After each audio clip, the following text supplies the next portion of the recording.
Hello, everyone. Hello, Beth. How are you today? Good, Beth. How are you? I'm great. So this is Between Two Beths. And I will introduce myself briefly, and then I'll hand it over to Beth, my colleague and peer. But one of the things I want to impress upon everyone is that this is a safe space where Beth and I engage in topics that are sometimes not the easiest to engage in for some people. So I am Beth Y. I'm a certified life coach, I'm a transition specialist, and I am newly accredited by the International Coaching Federation at the ACC level. So, the topic that we're going to speak to today is essentially why words hit differently now. So, I'm going to hand it over to Beth, where she can introduce herself and we can go from there. So, welcome, everyone. Yes. Yes. Welcome back, everybody. And I hope you're enjoying these conversations. And like Beth said, and it's so true, and I'm glad you mentioned it, Beth, this is a safe place. These conversations are not necessarily easy conversations, and they're ones that Beth and I both have had with ourselves, with others, or thoughts about in our respective seasons. I am Beth M., and I am a certified holistic nutrition expert and health coach, and turned kind of champion for the midlife caregiver, although those things don't leave you, right? Um, I actually just love to help women who are in that family caregiving season who maybe aren't taking care of themselves very well. I help them find ways, practical ways, and doable and very small time consuming ways to, not time consuming ways, to take care of themselves while they're caring for their loved one. And I love doing that. I'm so glad that I had the two seasons that I did that took me that direction to help women in that way. So, Beth, do you want to start the conversation or shall I? We'll go ahead. So, I will share that I am a widow, and it's been a little over 6 years, and it happened very unexpectedly. Um, but since then, this is about kind of not everybody, once you experience that kind of loss, right? And once you're caring for somebody that is very ill, terminally ill, right? And that loss and those feelings may not align necessarily with other people's thoughts and feelings, right?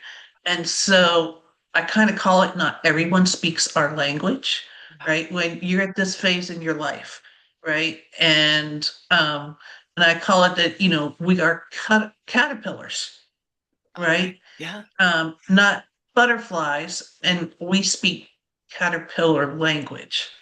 Um, and what I mean by this is that people typically, when they say things, they mean well, but maybe it doesn't land well at this stage of your life, right? Yeah. I use the example bucket list. That's a Mm. common term. I myself don't use the term bucket list. And why is that? And people don't really, they don't mean anything bad, or they don't mean to kind of paint you with that term. But it's like, to me, bucket list, after having experienced loss, after having pick up the pieces of my life and moving on, to me, bucket list says, it sounds like a countdown.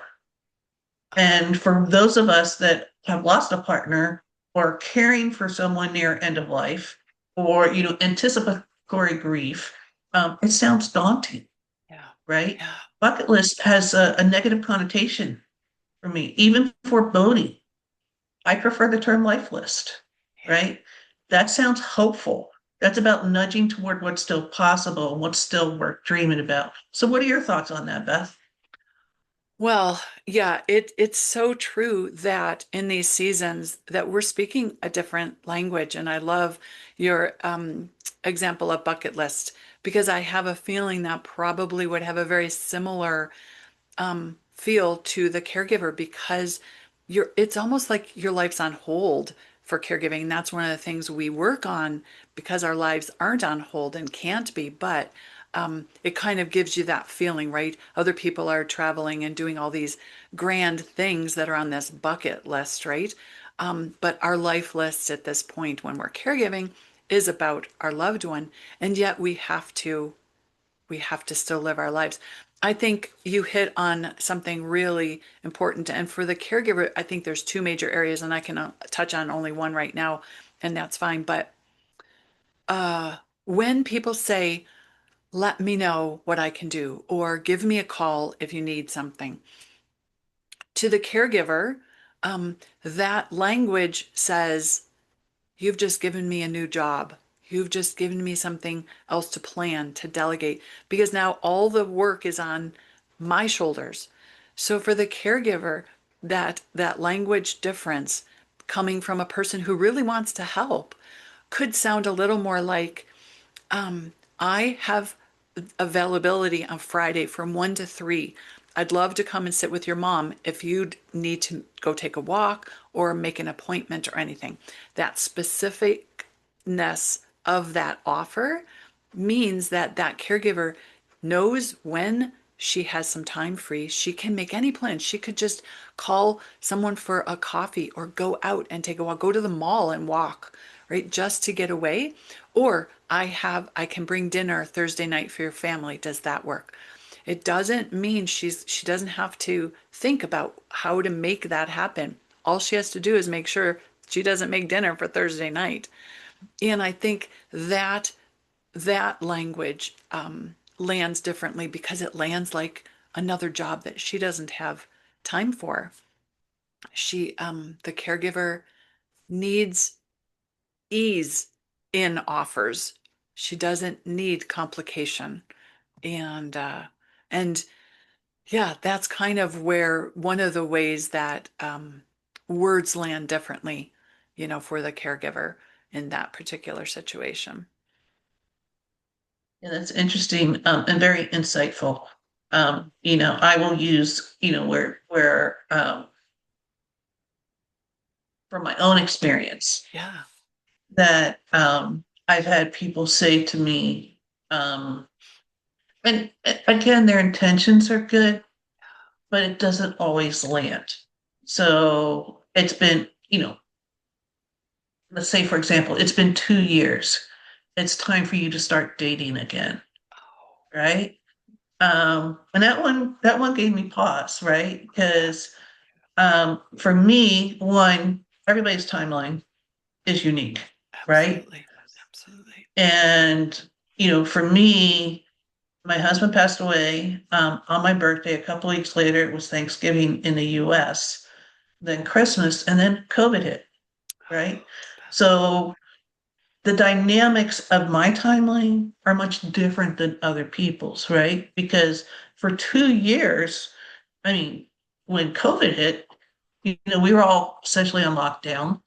I was in near isolation for 2 years. I didn't live near my family. So mm, to say that, it's time for you to move on, yeah.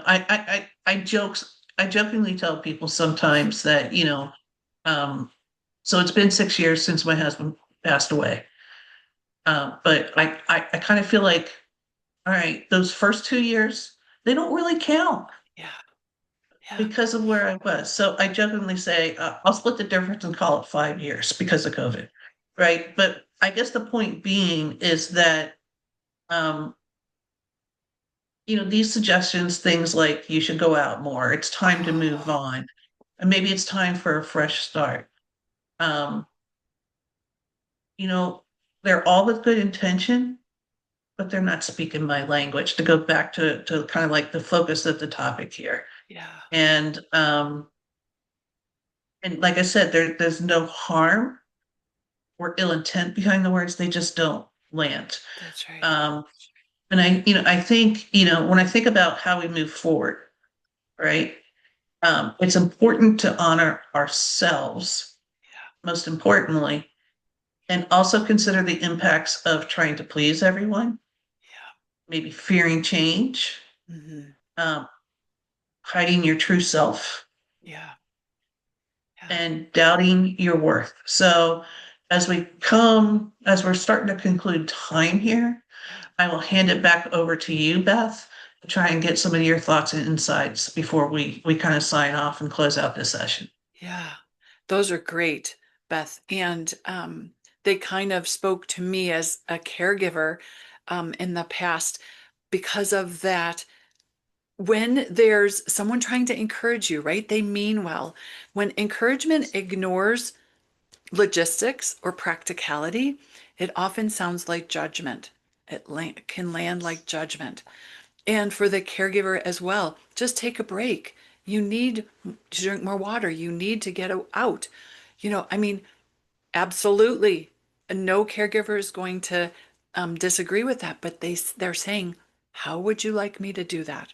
Right? So that's encouraging, right? Anybody, we would encourage each other. You need to get out for a walk and get more sunshine or whatever. That's encouraging. But to a caregiver, they're calculating how they might do that. So that encouragement without logistics, without saying, I'd love to come and sit with your mom for 20 minutes while you go out and take a walk, or whatever. It can sound like judgment. It can sound ill-informed. It can sound actually unsympathetic, right? It can sound very so that's kind of what I have to say along those lines. And I think that's important as we choose words when we're talking to people who have lost a loved one, or who are caregiving, right? We need to monitor our words and try to be a little more sensitive even to the fact of what they're going through. That's kind of where I'd land. Yeah, so it's interesting, Beth, that I was just sitting here listening to you, and you said, and in our conversation, you talk time frames, specific time frames, right? Yeah, I have 20 minutes or from 1 to 3. yeah, And, I think that's very important that people, when they move forward and when they're engaging with a caregiver or they're engaging with somebody who is widowed, yes, that being specific is very important to them. yes, You can say 1 day or I'll meet up later, et cetera, et cetera. But when somebody is in the midst of dealing with somebody, having a specific time frame, I would imagine is um, a gift. absolutely, absolutely. And so as we move forward, just think about how you're saying things and how they come across, right? Yeah, And every once in a while, and I use the example bucket list in our conversation. Um, as I said, I prefer life list.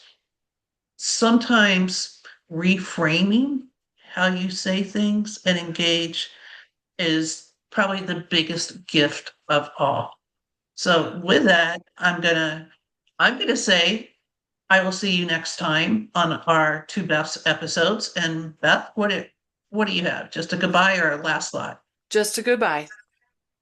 Right. Goodbye, all. Goodbye, Bye, Beth. bye everyone. Next Bye, Beth. time.